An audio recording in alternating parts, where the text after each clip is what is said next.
ஆசான்மார்களே, கடவுள்மார்களே, மிக அருமையான ஒரு கருத்தை நமக்கு சொல்லியிருக்கிறார் பத்ரிஜி அவர்கள். ஒரு குவளையை கொண்டு வர சொல்கிறார், அதில் தண்ணி கொண்டு வர சொல்கிறார்.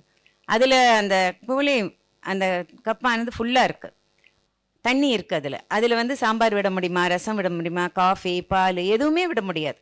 ஏன்னா ஏற்கனவே அது நிறைஞ்சிருக்கு. அது நிறைஞ்சிருக்கிறதுல ஒன்றும் செய்ய முடியாது.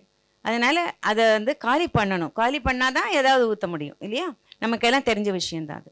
அதனால் நம்ம மனசை அப்படி வச்சுக்கணும், காலியாக வச்சுக்கணும் அப்படின்னு சொல்கிறாரு.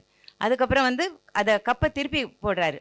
அது கப்பை திருப்பி போட்டாக்கா மழை பெய்யுது, அதில் தண்ணி வருமா? வராது. தண்ணி கொஞ்சம் பிடிச்சிக்கலாம் மழை தண்ணி அப்படின்னா முடியாது. ஏன்னா கப்பு திருப்பி இருக்குது.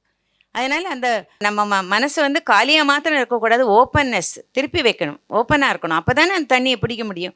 அந்த மாதிரி நாமும் வேறு ஏதாவது கற்றுக்கணும் அப்படின்னாக்கா நம்ம மனசு ஓப்பனாக இருக்கணும். எப்போவுமே ஏதாவது கற்றுக்கணும் அப்படிங்கிற ஆர்வத்திலேயே நாம் இருந்துகிட்டே இருக்கணும். ஆர்வமே இல்லாமல் நம்ம பாட்டுக்கு நம்ம எல்லாம் தெரிஞ்சாச்சு, நான் ஒரு ஹிந்து, எனக்கு உபநிஷத்து எல்லாம் தெரியும், எல்லாமே படித்தாச்சு, நான் எனக்கு ஒன்றும் வேண்டாம் அப்படின்னு சொல்லி உட்காந்துருந்தோன்னா ஒன்றுமே கற்றுக்க முடியாது. அப்படி நிறைய விஷயங்கள் இருக்குது, பல விஷயங்கள் நமக்கு கற்றுக்கிறதுக்கு இருக்குது. இந்த உலகம் அல்லாமல் வேறு ஆஸ்ட்ரல் உலகங்கள், இன்னும் காரண உலகம், மகா காரண உலகம் சொல்லி நிறைய இருக்குது நம்ம தெரிஞ்சுக்க வேண்டியது.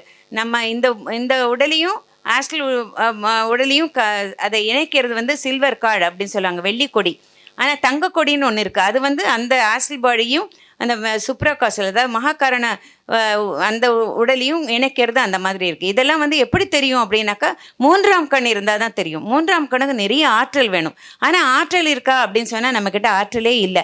ஆற்றல் எல்லாத்தையும் நம்ம வீணடிக்கிறோம். எப்படி வீணடிக்கிறோன்னா, வேண்டாத பேச்சு, வேண்டாத எண்ணங்கள், தேவையற்ற வார்த்தைகளை பேசிகிட்டே வீணடிச்சிடுறோம். தேவையற்றதை சிந்திச்சு, தேவையற்றதெல்லாம் கேட்டுட்டு, மற்றவங்களாம் முட்டாள்களாக பேசிகிட்டு இருப்பாங்க யாரோ, அதெல்லாம் நம்ம கேட்டுகிட்டே இருப்போம். எதுக்கு?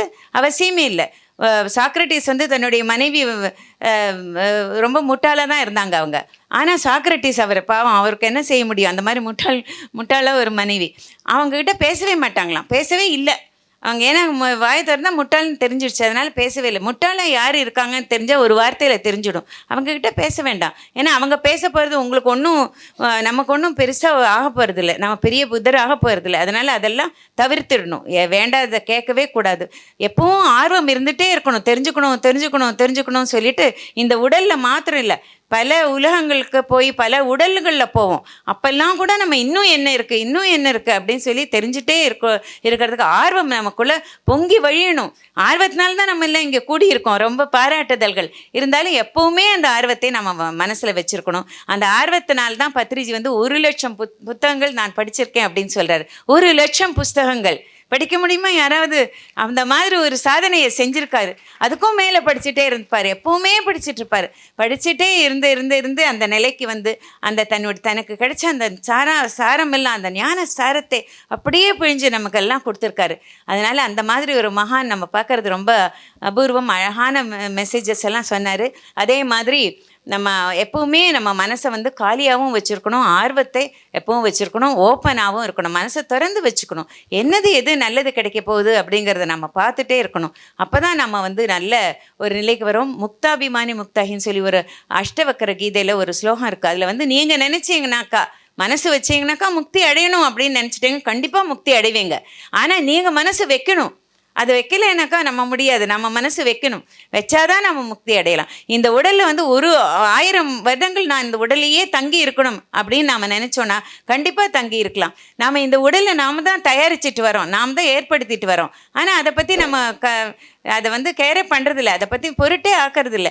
ஏன்னாக்கா அதுக்கு என்ன உணவு அளிக்கணும், எந்த மாதிரி காப்பாற்றிக்கணும், அதுக்கு தேக தர்மம்னு ஒன்று இருக்குது, அதெல்லாம் நம்ம இது எடுத்துக்கிறதே இல்லை. மனசில் சட்டை செய்யாமல் இருக்கும். அந்த மாதிரி அதிகமாக சாப்பிட்றது, அதிகமாக பேசுறது, அதிகமாக கொடுக்கறது, அதிகமாக தூங்குறது, அது எல்லாமே அதிகமாக செஞ்சிட்ருக்கோம். தேவையில்லாமல் அதிகமாக எல்லாத்தையும் செஞ்சு நம்மளுடைய ஆற்றல் எல்லாம் வீணாக்கி மூன்றாம் கண்கிறது தெரியாமல் பல ஜென்மங்களாக வந்துட்டே இருக்கும்.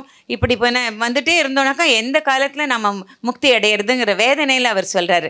ஸோ அதனால் எல்லாரும் மனித சமுதாயத்துக்கு முக்திங்கிறது கண்டிப்பாக வேணும். அதுக்கு தான் நம்ம எல்லாருமே இந்த உடல் எடுத்து வந்திருக்கிறோம்.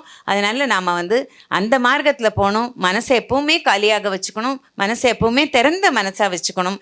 எப்போவுமே எப்பவுமே ஆர்வம் அப்படிங்கிறது எப்பவுமே இருக்கணும். முட்டாள்கள் கிட்ட கண்டிப்பாக பேசக்கூடாது. மிக்க நன்றி. தேங்க்யூ.